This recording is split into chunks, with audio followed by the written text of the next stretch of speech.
కేంద్రంతో పోరాడి నిధులు తేలేని మరి తమ వైఫల్యాన్ని కప్పిపుచ్చుకోవడానికే ఈరోజు ఉద్దేశపూర్వకంగా మా నాయకుడు కేసీఆర్ గారికి ఆగమేఘాల మీద ఏదో ఆకాశం ఏదో కూలిపోయినట్టు 2 సంవత్సరాల కిందట విచారణ ప్రారంభమైతే 2 సంవత్సరాల కిందట కేసు పెడితే ఈరోజు కేసీఆర్ గారికి కేంద్ర బడ్జెట్ ప్రవేశపెట్టే రోజు తమ వైఫల్యాల్ని కప్పిపుచ్చుకోవడానికి 8+8 గుండు సున్నా అని రాష్ట్ర ప్రజలు మళ్లీ అంటారనే భయంతో కేవలం ఫోకస్ షిఫ్ట్ కోసమే ఈరోజు ఇక్కడ కేసీఆర్ గారికి ఒక ఆదివారం పూట అది కూడా విచారణ అని చెప్పి వారు ఎమ్మడబడ్డారు. నిజానికి ఈ సిట్ ఏదైతే ఉందో వారు చట్టాన్ని గౌరవించలేదు. భారత ప్రభుత్వం పార్లమెంట్ ద్వారా తెచ్చిన బిఎన్ఎస్ఎస్ చట్టాన్ని కూడా వీరు గౌరవించలేదు. అందులో పొందుపరిచిన నిబంధనలు కూడా గౌరవించలేదు. ఆ విషయాన్ని నిన్న మా ఆర్ఎస్ ప్రవీణ్ గారు చాలా వివరంగా మీకు చెప్పారు. సిట్ చట్టాన్ని గౌరవించలేదు, కానీ మేము ఒక బాధ్యత గల పార్టీగా తెలంగాణ ప్రజల గొంతుగా తెలంగాణ ప్రజల ప్రతినిధిగా పెద్దలు కేసీఆర్ గారు ఈరోజు సిట్ చట్టాన్ని గౌరవించకపోయినా రాష్ట్ర ప్రభుత్వం ఆడిచ్చినట్టు ఆడుతున్నా కేసీఆర్ గారు మాత్రం చట్టం మీద న్యాయం మీద ఉన్న గౌరవంతో పూర్తి స్థాయిలో ఇవాళ విచారణకు సహకరించి ఆయనకు నిజానికి ఇక్కడ రావాల్సిన అవసరం లేదు. తాను నివాసం ఉండే చోటే నేను విచారణకు హాజరవుతాను అని చెప్తే ఏ కోర్టైనా వెంటనే తీర్పిస్తుంది, ఎందుకంటే గతంలో ఎన్నో ప్రెసిడెంట్స్ ఉన్నాయి.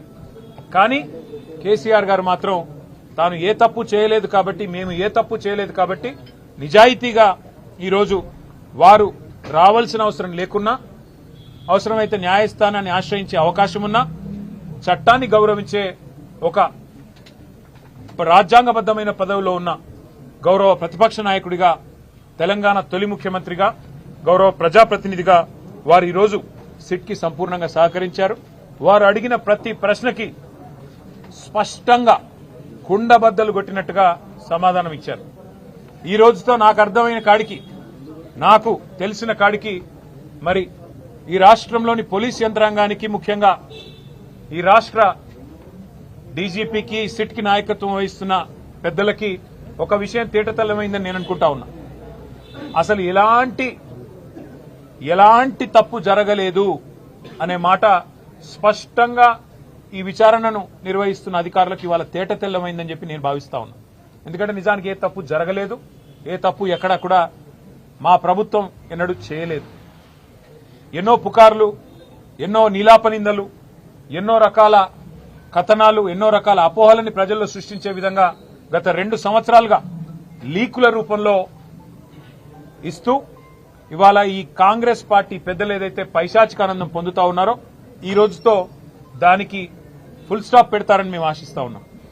మీడియా కూడా దయచేసి నా ప్రార్థన, ప్రతిసారి విచారణ జరగంగానే మీ దగ్గరికి ఏదో లీకుల రూపంలో పంపుతారు. ఆ లీకులను దయచేసి విశ్వసించకండి. ఆ లీకులు ఎటుబడితే అటు బాధ్యతారాహిత్యంగా ఏవైతే ఇవాళ కావాలని నిజంగానే ఏమైనా చెప్పేది ఉంటే స్పష్టంగా స్టేట్మెంట్ ఇవ్వచ్చు. నిజంగానే ఏదైనా తప్పు జరిగింటే అధికారులు ముందుకొచ్చి చెప్పొచ్చు, మంత్రులు ముందుకొచ్చి చెప్పొచ్చు, బాధ్యతలో ఉన్న వ్యక్తులు ముందుకొచ్చి చెప్పొచ్చు. కానీ మరి కేవలం లీకుల మీద ఆధారపడి మరి ఇదిగో పులి అంటే అదిగో తోక అన్నట్టుగా నడుపుతా ఉన్నారంటేనే ఈ కేసులోని డొల్లతనం బయటపడుతుందనే మాట కూడా నేను మీకు విజ్ఞప్తి చేస్తా ఉన్నా. మరి పరిస్థితులు ఇట్లా ఉంటే ఒకవైపు కేంద్ర బడ్జెట్లో రాష్ట్రానికి అన్యాయం జరిగితే కేంద్రం కనీసం ఎంగిలి మెతుకులు కూడా మనకు విధించకపోతే బాధ్యతలో ఉన్న మంత్రులు, బాధ్యతలో ఉన్న ముఖ్యమంత్రి గారు ఎక్కడుండాలా, ఏం చేయాలి? ఈరోజు మంత్రులేమో కేసీఆర్ గారిని తిరుగుతా ఉన్నారు, ముఖ్యమంత్రి గారేమో గాలి తిరుగుడు తిరుగుతా ఉన్నాడు. విదేశాల్లో విహారయాత్రలు, ఆయన పర్వట్టు కోరికలన్నీ నెరవేర్చుకునే విధంగా కార్యక్రమాలు చేస్తా ఉన్నాడు. మున్సిపల్ ఎన్నికలు ఒకవైపు జరుగుతూ ఉన్నాయి. రేపు చివరి రోజు నామినేషన్ విత్డ్రాయల్స్ కి ఇంకా ఇతరత్ర కార్యక్రమానికి బీఫామ్ ఇచ్చేదానికి రేపో ఎల్లుండో. అలాంటి ఈ పరిస్థితుల్లో మున్సిపల్ ఎన్నికల్లో ప్రధాన ప్రతిపక్షంగా మేము ఎక్కడికక్కడ పోరాటం చేస్తుంటే క్షేత్రస్థాయిలో మా ఏకాగ్రతను దెబ్బతీయడానికి, ప్రజల అటెన్షన్ డైవర్ట్ చేయడానికి మళ్లీ ఈ కాక్ అండ్ బుల్ స్టోరీ ఒకటి తయారు చేసి ఏదో జరిగిపోయింది వాళ్ళ కేసీఆర్ గారిని ఏదో విచారిస్తున్నారు, గ్రిల్ చేస్తున్నారు అంటూ కథనాలు వడ్డించి వార్చిన మరి ఈ ప్రభుత్వ అధికారులు, వారికి ఇవాళ ఇతోధికంగా ఆదేశాలు ఇస్తున్న కాంగ్రెస్ పార్టీ పెద్దలు చూస్తూ ఉంటే మాకు అర్థం కావట్లేదు. ఈ అసత్య కథనాలు, ఈ లీకులు, ఈ అబద్దాలు, ఈ అదిగో పులి అంటే ఇదిగో తోక అనే పనికిమాలిన వ్యవహారం అంతా చూస్తూ ఉంటే అసలు ఈ విచారణ ఎవరి ఆధీనంలో జరుగుతుందో మాకు అర్థం కావట్లేదు. ప్రదేశ్ కాంగ్రెస్ కమిటీ అధ్యక్షుడు మహేష్ గౌడ్ గారి నాయకత్వంలో సిట్ ఉందా, లేక అధికారుల ఆధీనంలో ఉందా మాకైతే అర్థం కావట్లేదు. విచారణ చేసేది సిట్టా, లేక పీసీసీయా, లేక బీజేపీనా, అది కూడా మాకు అర్థం కావట్లేదు.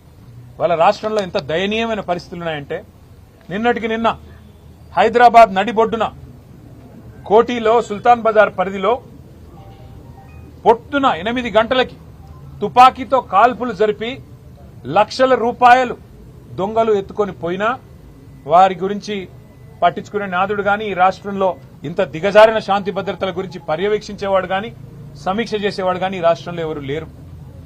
చివరికి ఎంత దారుణం అంటే గంజాయి స్మగ్లర్లు ఈ రాష్ట్రంలో ఒక ఎక్సైజ్ కానిస్టేబుల్ ను బండి ఎక్కించి ఆ అమ్మాయిని చంపేస్తే కూడా ఈ రాష్ట్రంలో అడిగే నాతుడు లేడు, పట్టించుకునేవాడు లేడు. ప్రభుత్వం నుంచి స్పందన అనేది సున్నా. అంటే ఎంత దయనీయమైన పరిస్థితుల్లో ఈ రాష్ట్రంలో శాంతి భద్రతలు ఉన్నాయో దీన్ని బట్టే చెప్పొచ్చు. సమ్మక్క సారక్క జాతర కోట్లాది మంది ప్రజలు గొప్ప జాతరగా తెలంగాణ కుంభమేళగా జరిగే అద్భుతమైన పండుగ, తెలంగాణ ప్రజలకు అత్యంత ప్రీతిపాత్రమైన పండుగ. అలాంటి పండుగలో అధ్వాన్నమైన ఏర్పాట్లున్నాయని చెప్పి అక్కడ భక్తులు తిరగబడుతుంటే, అక్కడ భక్తులు ఇవాళ చివరికి మంత్రుల అద్దాలు ధ్వంసం చేస్తుంటే, మంత్రుల కార్ల అద్దాలు ధ్వంసం చేస్తుంటే ఎంత అధ్వానంగా ఈ రాష్ట్రంలో ట్రాఫిక్ నిర్వహణ, శాంతి భద్రతల నిర్వహణ, కనీసం ప్రజల మనోభావాల్ని గౌరవిస్తూ తెలంగాణ కుంభమేళాలో కనీస ఏర్పాట్లు కూడా చేయలేకపోతే సమీక్షించేవాడు లేడు. ఎక్కడున్నారయ్యా ముఖ్యమంత్రి గారంటే గాలి మాటలు మాట్లాడుతూ గాలి తిరుగుడు తిరుగుతా ఉన్నారు. రాష్ట్రంలో మాత్రం లేరు. ఇవాళ మాకు అర్థమైంది ఏంటంటే ఈ వ్యవహారం మొత్తం చూస్తుంటే గత వారం రోజులుగా కాలక్షేపం ఏదైతే చేస్తున్నారో, ముఖ్యమంత్రి గారు తిరిగి తెలంగాణలో వచ్చే వరకు మరి గతంలో ఓ సినిమా వచ్చింది, హిట్ 1, హిట్ 2, హిట్ 3 అని 3 భాగాలుగా. అట్లాగే సిట్ 1, సిట్ 2 అని చెప్పి టైంపాస్ కార్యక్రమం చేస్తా ఉన్నారు. ఎందుకు చేస్తున్నారో వారికే తెలవాలి, మాకైతే తెలియదు. కేవలం ఏదో జరిగిపోయినట్టు ఇదిగో పులంటే అదిగో